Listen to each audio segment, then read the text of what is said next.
Welcome to a journey back in time. The year is 1692. The place, a small, deeply religious village called Salem in Massachusetts. It is winter, the nights are long. The people live in fear of the devil, of demons, of witches.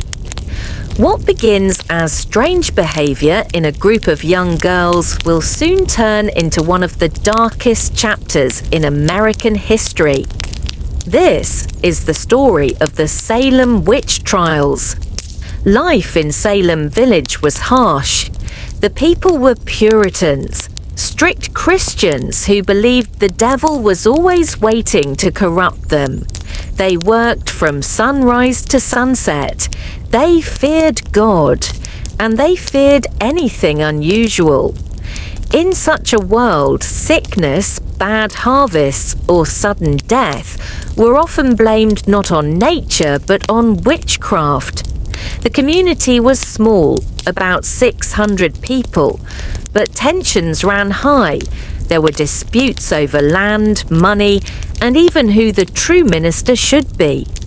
This mix of fear and conflict created the perfect storm for what was about to happen. In January of 1692, Reverend Samuel Parris's daughter, Betty, only 9 years old, began to act strangely. She screamed without reason. She convulsed. She crawled under furniture, making barking sounds. Soon, her cousin, 11-year-old Abigail Williams, showed the same behavior. The village was terrified. Doctors examined the girls but found no natural explanation. The only answer they could imagine, witchcraft. The pressure grew. The girls accused 3 women of tormenting them with invisible spirits. Tituba, Reverend Parris's enslaved woman. Sarah Good, a poor beggar. Sarah Osborne, an elderly woman who was sickly and unpopular. When Tituba was questioned, she shocked the village.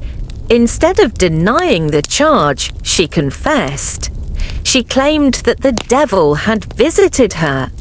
She said there were others in Salem working with him. Her story lit a fire. If one witch existed, there must be more. Suddenly, the young girls began pointing fingers at neighbors, family members, even respected churchgoers. No one was safe. The number of accused witches grew. Fear spread like wildfire. In the spring of 1692, the court of Oyer and Tamina was created to handle the trials. Judges listened to testimonies from the girls, who screamed and collapsed in dramatic fits during the hearings. The judges believed these fits were proof of witchcraft. Evidence did not need to be physical. If someone claimed your spectre or spirit attacked them in a dream, that was enough to convict you. This so-called spectral evidence sent dozens of people to prison. Husbands accused wives, children accused parents. The entire community turned against itself. By the summer of 1692, the first executions began. On July 19th, 5 women were hanged. Their names were Sarah Good, Rebecca Nurse, Susanna Martin, Elizabeth Howe, and Sarah Wilds.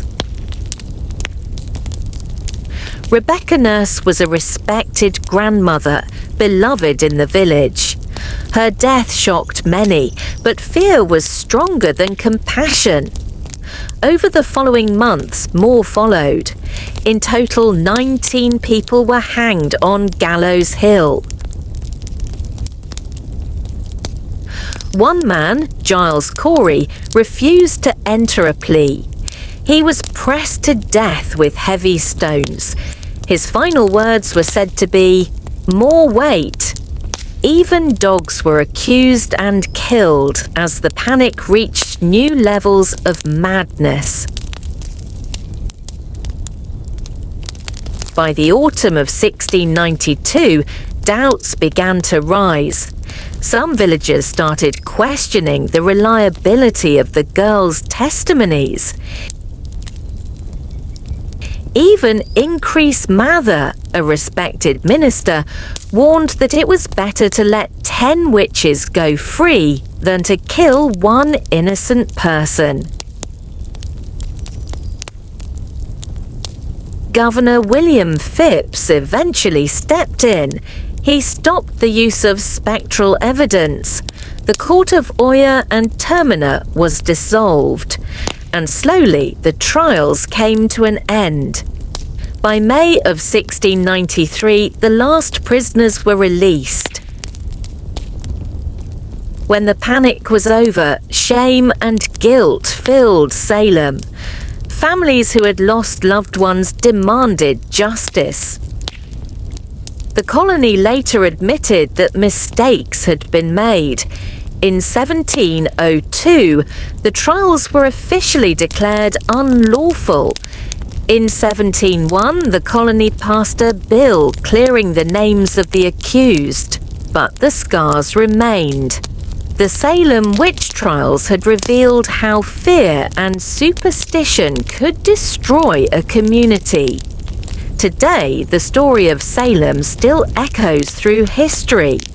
It warns us of the danger of mass hysteria, of the damage caused when truth is replaced by fear, and of the lives that were lost, not because of witchcraft, but because of the power of belief. This has been the story of the Salem Witch Trials of 1692, a reminder of how fragile justice can be and how dangerous fear truly is.